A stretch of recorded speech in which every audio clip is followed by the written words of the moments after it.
Hello students, this lesson is about cereals and millets. In the Indian diet, we consume a wide variety of cereals like rice, wheat, etc. This is our staple food. It forms 70% of our plate. The word cereal comes from Ceres, which means the Roman goddess of grain.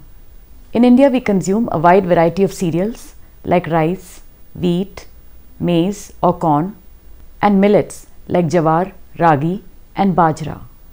We also consume cereals in the processed form, that is, in large factories, cereals are processed into products which are easier to consume, like for example flour, meal, bread and pasta products.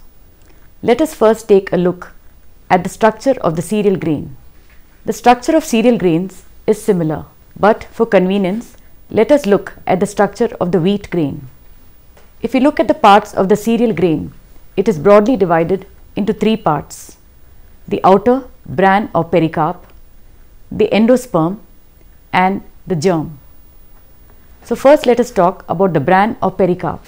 The bran or pericarp is the outermost layer of the grain, and again it is composed of several layers. The grain is first surrounded by the epidermis, which consists of thin-walled long rectangular cells. Next to the epidermis is the hypoderm of varying thickness. Next to the hypoderm is the seed coat or testa, which may consist of a thin single or double layer of cells. Next to the seed coat is the hyaline layer, which is colorless and devoid of any cellular structure. So all these four layers make up the bran or pericarp. Usually sometimes when cereals are processed, the outer bran and pericarp are removed during processing. This is actually a loss because the bran or pericarp is rich in B vitamins. Inside the bran or pericarp is the endosperm. The endosperm is surrounded by one or more layers of cells known as the alluron layer. In wheat, the alluron layer consists of thin-walled cubical cells, and this constitutes 7% of the grain weight. Inside the alluron layer is the endosperm. The starchy endosperm is the one which actually gives the bulk of the flour. The endosperm consists of spherical cells. These are present as spherical granules in which protein is embedded in a matrix. The endosperm constitutes 70 to 80% of the grain weight, and when the grain is converted into flour, the flour mostly comes from the endosperm. So that's why it is known as the starchy endosperm. In one corner of the grain is the embryo or germ. The embryo or germ is rich in B vitamins, and it is from here that when the grain germinates, the sprout begins to grow from the embryo or germ. The embryo or germ consists of many parts. It is rich in protein and B vitamins. The embryo also consists of the grain stem or scutellum, which is also a very good source of B vitamins. Sometimes during processing, the embryo or germ may be removed because it also contains fat, and sometimes during storage, it may be liable to rancidity. However, retaining the embryo or germ is beneficial because it adds to the nutritive value, being a very good source of protein, fat and B vitamins.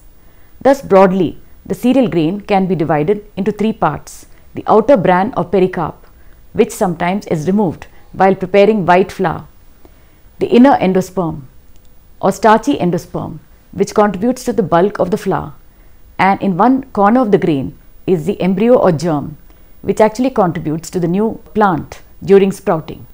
Let us now look at the composition and nutritive value of cereal grains. Cereals are a very good source of energy. So we get energy while consuming cereals, for example rice, wheat, etc. They are the main source of energy, and they contribute to 70 to 80% of our energy requirement.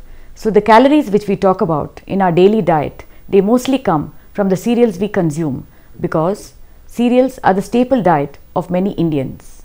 Cereals are a very good source of carbohydrates.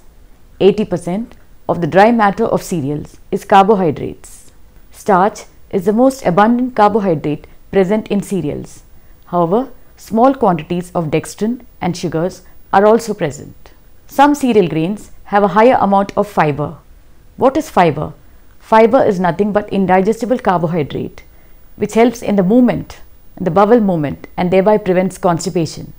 So when we consume whole grain cereals without removing the outer bran or pericarp, it is beneficial because it contains more fiber. Thus, whole wheat, ragi, bajra, etc. are very high in fiber content. Cereals are also a good source of protein. They are an important source of protein in the diet because we consume a large quantity of cereals when compared to other foods. Rice contains a smaller amount of protein when compared to wheat. Wheat is a better source of protein when compared to rice. More amount of protein is present in the embryo, in the scutellum, and in the aleurone layer rather than in the endosperm, in the pericarp, or in the testa. Which are the proteins present in cereals? The proteins present in cereals are albumins, globulins, prolamins, and glutelins. In wheat, the unique gliadins and glutelins are present. These two proteins combine to form gluten proteins when wheat flour is mixed with water to form a dough. So when wheat flour is mixed with water to form a dough, gliadin and glutelin combine together to form a gluten network. This gives a unique elasticity and flow property to wheat dough. It is for this reason that it is possible to make bread, chapatis, cakes, etc. with wheat. So wheat has this unique capacity because it contains these two proteins, that is gliadin and glutelin, which are not present in the other cereal grains. Therefore, it's not possible to make cakes, bread, chapatis, etc. with the other cereal grains because they do not contain these proteins. Cereal grains contain about 6 to 12% proteins. However, the cereal protein is deficient in the essential amino acid lysine. Therefore, to improve the quality of the food we eat, it is better to consume cereals with pulses because pulses are a good source of lysine. However, they are deficient in sulfur-containing amino acids which are present in cereal grains. Therefore, cereals and pulses, when combined together, they complement the deficiencies in each, and therefore it is a complete protein. There is supplementary value of cereal grains with pulse protein. Cereals contain a small quantity of fats. The fat content in cereal is very small, only 1 to 2% in wheat and rice and 3% in maize. Most of the fat in cereal grain is present in the germ and in the bran. Sometimes during processing, the germ and bran may be removed because it is liable to develop rancidity during storage. Wheat germ contains about 6 to 11% fat. The fat in cereal, however, contributes more than 50% of our requirements of essential fatty acids. Therefore, it is a good fat. Cereals are also good sources of minerals. 95% of the minerals are phosphates and sulfates of potassium, magnesium, and calcium. Although phosphorus is present in cereal grains, it is mostly present in the form of phytin phosphorus. These phytates tend to decrease the absorption of iron. However, germination and fermentation helps to decrease the amount of phytates. Cereals are poor sources of calcium and iron, especially rice. However, ragi is a very good source of calcium and iron. Ragi is the best source of calcium and therefore it is recommended for infant foods. The millets like ragi, bajra and jawar are rich in minerals and also in fiber because these millets are eaten whole without removing the outer bran or pericarp. Whole grain cereals are very good source of B-complex vitamins like thiamine, riboflavin and niacin. It is better to consume the cereal whole because they contain more B vitamins. But when the outer bran or pericarp is removed during processing, for example while preparing maida, the B vitamins are lost. Refining or polishing therefore decreases the B vitamin content of cereal grains. Parboiling, which involves soaking of the paddy or other grains in water and then subjecting it to steaming before milling, is actually beneficial because during parboiling there is seeping of vitamins present in the outer layer into the grain, that is, it seeps inside the grain. Therefore, parboiled rice is a better source of B vitamins than raw rice. Cereal grains are not very good sources of vitamin A or vitamin C, that is, they are poor sources of these vitamins except maize or corn, which is a very good source of vitamin A. Wheat is mostly consumed after milling, that is, it's usually converted into flour and then prepared into bread, chapatis, etc. A small quantity of wheat is also converted into breakfast cereals like, for example, wheat flakes, puffed wheat and so on. Therefore, wheat has to be milled before it is consumed. So this is known as processing. This is a picture of a large factory where milling of wheat is done. The milling of wheat is done in several steps. Let us now look at the steps involved in the milling of wheat. During milling, the whole wheat, that is a whole kernel, is converted into flour. Wheat is also consumed, processed. It is converted into flour because the flour lends itself to a wide range of preparations like bread, cakes, biscuits, buns, and so on. A small percentage of wheat grain is also converted into breakfast cereals like puffed wheat, wheat flakes, and so on. So what are the steps in milling? Let us now look at the steps in milling. The wheat grain is first cleaned to remove the small and large heavy impurities. During cleaning, the damaged kernels are also removed. Why is wheat milled? Wheat is milled to remove the outer bran or pericarp, and then the endosperm, the starchy endosperm, is converted into a flour known as maida. The maida or white flour or refined flour is then used for preparation of bread, cakes, biscuits, and so on. So this entire milling procedure is done to convert whole wheat into maida. So the wheat grain is first cleaned, then the wheat is next passed into a vibratory screen. So in this screen, the straw and coarse or foreign materials are then removed. Next, the wheat grain is passed into another machine known as the aspirator. In this aspirator, there is a huge stream of air which passes over the wheat. It lifts off the lighter impurities. The stream of grain is then directed across screens. Next, from the aspirator, the wheat grains move into a disc separator, which has discs revolving on a horizontal axis. From here, the grains then move into another machine known as a scorer. Here, beaters attached to a central shaft, they throw the wheat violently against a surrounding drum, buffing each kernel and breaking off the kernel hairs. From the scorer, the wheat grains then pass into a magnetic separator. Here, there is a huge magnet which lifts off the iron and steel particles which may have been contaminated during harvesting. From the magnetic separator, the wheat grains then move into a washer stoner. Here essentially the wheat grains are washed. So the wheat is cleaned in a huge water bath. So high speed rotators, they spin the wheat in the water bath. The excess water is removed by centrifugal force. The stones etc. fall to the bottom. The lighter impurities float off, leaving only the clean wheat. After cleaning, the wheat is then subjected to tempering, where a controlled amount of moisture is added to the wheat. During tempering, it aids in the separation of the bran from the endosperm. And tempering also helps in giving a controlled amount of moisture and temperature throughout the milling process. After tempering, the wheat then moves into the grinding bin. This is where the whole kernels are ground into flour. So in the grinding bin, the wheat rotates and it is slowly pulverized into small particles. The first break rolls of a mill are corrugated rather than smooth, and they break into coarse particles. So the first time the wheat is broken into tiny bits, that is known as the first break. After being broken into grits, these grits are then passed into a box-like sifter, where there is a series of cloth or screen. So to separate the larger particles from the smaller particles, it is essentially like a large sieve. So the larger particles are shaken off from the top, leaving the final flour to shift towards the bottom. From the sifter, the flour then moves into the purifier, where a controlled flow of air lifts off the bran particles, while cloth or screen separate and grade the coarse fractions by size and qualities. So finally, in the purifier, the flour is separated into bran and refined flour. The process is then repeated over and over again, that is sifters, purifiers and reducing rolls, until the maximum amount of flour is separated, consisting of at least 72% of wheat.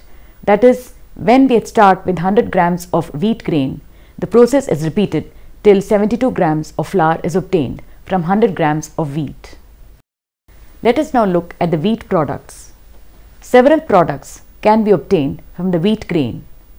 The process that was just explained in milling is used to obtain maida or refined wheat flour. This is also known as white flour. However, maida is not a very good source of B-complex vitamins because the bran and aleurone layer are removed while preparing maida. The advantage of maida is that since it contains only the starchy endosperm, it lends itself very well to baking. So it is widely used in the baking industry to prepare bread, biscuits, buns, etc. You get a loaf of larger volume when maida or refined flour is used rather than using whole wheat flour.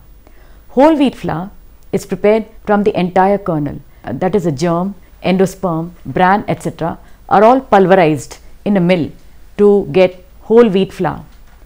The disadvantage with whole wheat flour is that because it also contains the germ, which contains fat, it is liable to rancidity during storage. So although at home level we usually take the wheat to a nearby mill or chakki to obtain whole wheat flour, commercially sometimes the bran is removed before converting into whole wheat flour. So the disadvantage of removing the bran is that the B vitamins and also protein may be lost. Whole wheat flour lends itself to use in chapati making. Chapati is very widely famous throughout the world. It's a kind of tortilla which is famous in India. The other products obtained from wheat are semolina. What is semolina? Semolina is nothing but rava. The chemical composition of semolina is similar to maida. That is, the outer bran and pericarp are removed, but the endosperm, instead of being converted into fine flour, is actually pulverized into coarse grains, which is known as rava. So although the chemical composition is similar to maida, the structure is different. So semolina is also used to prepare pasta products like, for example, macaroni, etc. Semolina or rava is widely used in Indian cookery. It is used to prepare upma, it is used to prepare rava kesari and so on. However, the chemical composition is similar to that of maida because bran and pericarp is removed before converting it into rava or semolina. Macaroni or pasta products are also prepared from semolina. So usually a wheat of high durum content is taken, and this is then converted, the outer bran or pericarp is removed and it is converted into semolina. It is ground into semolina. This semolina is then mixed with water and formed into a dough, which is then filled into a cylinder, the base of which is fitted with a disc containing holes, and depending upon the shape of the hole, different type of products are obtained like macaroni, vermicelli, etc. So macaroni is in tube form, noodles are flat strips, spaghetti may be tube or rod, and vermicelli is a tiny rod. These are known as pasta products. However, it's important to remember that pasta products are also similar to maida, that is, the outer bran or pericarp is removed before converting them into pasta products. So they are not a very good source of B complex vitamins. However, they are easy to cook. The cooking time is shorter when pasta products are used, so they lend themselves to a wide range of preparations like upma, for example, spaghetti, macaroni, etc. And children like the different shapes. So if you want to increase the nutritive value, they can be combined with meat, vegetables, etc. Malted wheat. What is malted wheat? Malting is nothing but germination. So the wheat grains are steeped in cold water for about 36 hours, and then the water is drained off. The wheat grains are then spread for 2 to 3 inch thickness over wire mesh trays, and after 2 or 3 days the wheat grain begins to sprout, that is, germination takes place, and the germination is allowed in very low temperature, that is, it's neither too hot nor too cold. So at room temperature the germination is allowed to proceed. During germination, the enzymes, that is amylases and proteases, are formed, and the amylases act on starch, hydrolyzing them. The drying of this wheat grain should be at low temperature, otherwise the enzymes will be inactivated. Also, during malting or germination, the water soluble carbohydrates and nitrogen increase. Therefore, malted grain is more digestible. The malted wheat is used for preparing, for example, some of the beverages like Bonvita, Horlicks, etc. These are known as malted drinks. During malting, the characteristic malt flavor is developed, and the malt, that's a germinated grain, is then dried to a moisture content of 13%. Because of all the changes which occur because of the enzymes, malted grain is more nutritious because the nutrients are in better available form. That is why malted drinks are given to children, especially school going children. Cereals are not very good sources of vitamin A. They are poor sources of vitamin A. However, maize contains a small quantity of beta carotene. However, this amount is insignificant. To improve the vitamin A content of cereals, they can be combined with vitamin A rich foods like for example vegetables, especially green leafy vegetables, and also other vegetables. They can also be combined with animal protein, like for example egg, curds, etc., to improve the vitamin A content. This was a lecture about cereals. So we spoke about the structure of the cereal grain, which is divisible mainly into three parts: the outer bran or pericarp, the endosperm, and the embryo or germ. Wheat is consumed in the form of flour, and it is milled in several stages. So the actual process of milling involves several stages or steps to obtain white flour or maida. Wheat is also consumed in the form of breakfast cereals, whole wheat flour, and also in the form of semolina. Semolina can be used to prepare pasta products like vermicelli, spaghetti, macaroni, etc. Wheat is a very good source of carbohydrates and also B complex vitamins.